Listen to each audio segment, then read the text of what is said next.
Hi, everyone. I'm Alice. And I'm Cheri. And this is Waterfront Wednesdays, brought to you by Boston Harbor Now. Joining me today on Zoom is Cheri Ruane, a vice president and landscape architect at Weston and Sampson, and someone who is helping to design parks all around Boston and its harbor. Hey, Alice. I'm really excited to be here. I'm excited you're here too to talk about access and accessibility. That's right. We'll be chatting about how to get to parks, how they connect to neighborhoods, and how to get around inside them. At Boston Harbor Now, we frequently talk about access in a few different ways. Access to the harbor walk from different neighborhoods and access out to the Boston Harbor Islands by boat. We talk about access via different transportation options. Are people choosing to take public transit? Are there safe routes for walking and biking? And then we talk about accessibility related to price points. Can people afford to take part in waterfront activities, feel welcome because our things are priced in ways that they feel like they can spend time on the waterfront? So there's lots of different ways we sort of parse out access. Today, we're going to focus primarily on talking about access to and in parks from a design perspective. So Cheri, walk me through how you think about access as you design a park. Sure. So we consider, how does this park connect not only to its immediate neighbors, but to the larger neighborhood as well? Can it be a waypoint on someone's commute? Is it an important moment within the context? And the more people we can get into the park and moving through the park, the safer and more inclusive it becomes. Tell me about the difference between the I'm probably going through the park versus it's a destination park.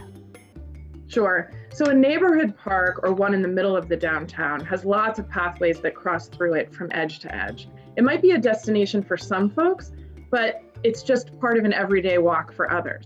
Along the waterfront, out at the edge, it's more likely to be a destination. So for example, we were just working on a proposal for a waterfront park on the Cape in an area where there's no public space at all along the coast. So in this context, this little park becomes a really important point for having a waterfront experience. It's not so much a part of a continuous path like Boston Harbor Walk, but it is this moment where you finally can be out close to the water. So a lot of weight has to be shouldered by this particular site. And on Boston's Harbor Walk, I don't think there's a lot of commuters. It sort of is out at the edge, but it is for a lot of people, it's their daily run or a consistent bike ride. And so you don't always need it to be a full-on destination at every moment along the Harbor Walk. But in the North End at Langone Puopolo Park, a park that just reopened, that I know Weston and Sampson was working on, it has an extra need to be a destination. Yeah, that's true. It's really hemmed in by the neighborhood behind it, both geographically, but also elevationally. The North End sort of hugs this site. And then there's the Coast Guard, the DCR pool, the ice rink. So you really need to connect down to the water along multiple paths, but also along the water itself. So we had to multitask the infrastructure of the park to serve multiple social goals, but also technical and environmental goals as well. So the team was designing to ensure that the Harbor Walk was elevated enough so that that infrastructure stayed above the high tides, but also functioned as a flood barrier to keep water out of the park. However, we put seating on this Harbor Walk so that you can look out in better weather, because while we're trying to keep rising tides out of the park, we don't want to keep people away from the water. Yeah. So access in this park means access to the water, access along the water, and then ensuring that the park can be accessed after storms without flood or storm damage that's come in from the coast. Exactly right. Before we talk more about designing for resilience, which we're getting to, let's chat about the technicalities of accessibility in the framework of the Americans with Disabilities Act. Sure. So that is an important law passed in 1990, and it governs many facets of design, including the grades that allow people with a wheelchair, a walker, a white cane, or other mobility assistance devices to navigate public spaces and buildings. When it's done well, it serves many people, including folks pushing strollers, pulling suitcases, and folks who have trouble walking up and down steps or steep grades. And there are far more people in our population who deal with that on a day-to-day basis than I think able-bodied folks realize. Ask any new mother. From an ADA standpoint, parts of Boston Common are really inaccessible, and you're working on a design right there. Yeah, it's true. And some places, specifically around, say, Park Street Station, there is a really steep grade that exceeds ADA requirements. And there are only stairs connecting the park up to the State House by the Shaw Memorial, and that's an important civic landmark. So some of this is due to complications of what's underneath, including subway lines and infrastructure, but also the archaeological remnants of indigenous people who once lived there. And, oh, by the way, it's a historic landmark. So there's a lot of constraints, and there's a limit to how much you can change America's oldest park. But as the people's park, it has to be inclusive and accessible. And there are a few places where new parks are feeling really welcoming and accessible. They're typically designed on the waterfront. They're designed with kids in mind, and there's an intentional focus on making sure that there's that ADA route through everything. One of those is Martin's Park. You can find it on the Fort Point Channel next to the Children's Museum. And the other one is Menino Park, a little less well known and out in Charlestown. Yeah, Menino Park is public, but it's heavily informed by the adjacent private use, which is Spalding Rehabilitation Hospital. And you were part of making that park happen. I was, actually.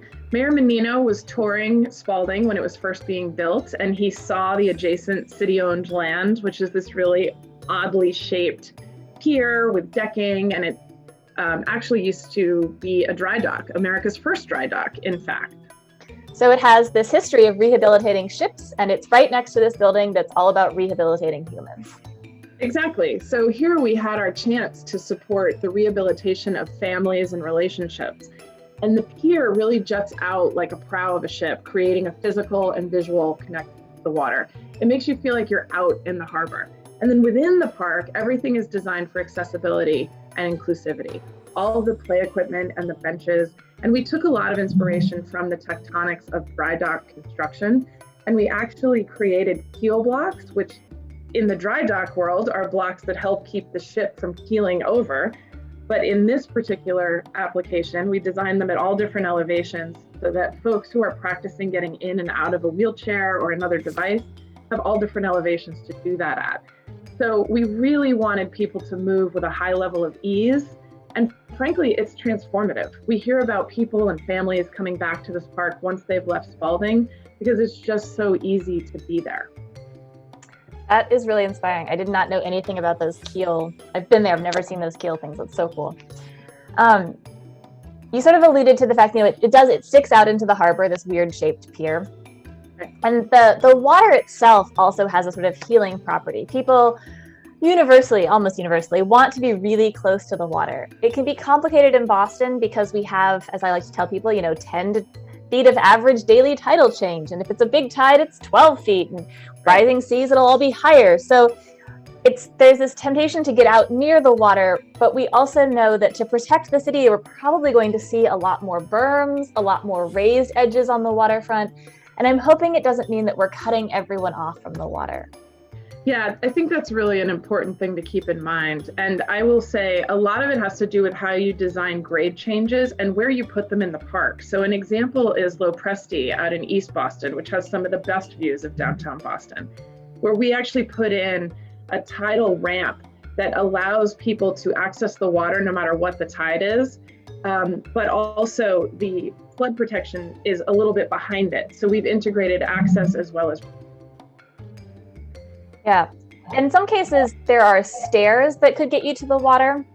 There are stairs in the seaport that take you to the water and two that provide cool views of the water. And I love all of these stairs, but I also know they're not accessible. And yet there are strategies for dealing with the stairs and the grade change that can be. Can you tell me about some of those? Sure. So one place it worked really well is at John Harvard Mall. And this is a historic park in Charlestown with brick terraces that need to meet existing conditions on all sides. So it's steep over in that area. So there's existing streets we need to meet. There's important park elements that we wanted to preserve, including some mature linden trees. And this is one of those parks we really wanted to make a drastic transformation. We wanted people to feel invited and safe moving through. So we've really worked to open it up. And now there are two sets of broad stairs that have ramps actually spliced into them. So any park user can walk straight up the stairs and through the park, or you can take the ramp and you begin and end at the exact same point. and all of the aesthetics match, so you still feel like the history is there. That is great inspiration that we're seeing it, we saw it in John Harvard Mall, we're seeing it in the designs for the new City Hall Plaza, and hopefully we can incorporate this kind of thinking into elevation changes as we build harbor walk protections and harbor protections around the whole shoreline. Yeah, landscape architects actually have a whole range of tools for making space accessible, inclusive, and multifunctional. And I'm hoping that these tools continue to be deployed as we work to make the harbor walk more welcoming and resilient. Thank you so much for sharing these ideas today, Cheri. Well, thank you, Alice, and thanks to everyone watching. You can follow Cheri across social media at Cheri Ruane, and you can follow me on Twitter at FairyFairy. If you enjoyed the video, please click the like button or share it with your friends. Or subscribe to this channel, or leave a comment suggesting a topic for future episodes. We hope to see you on the waterfront. On the waterfront.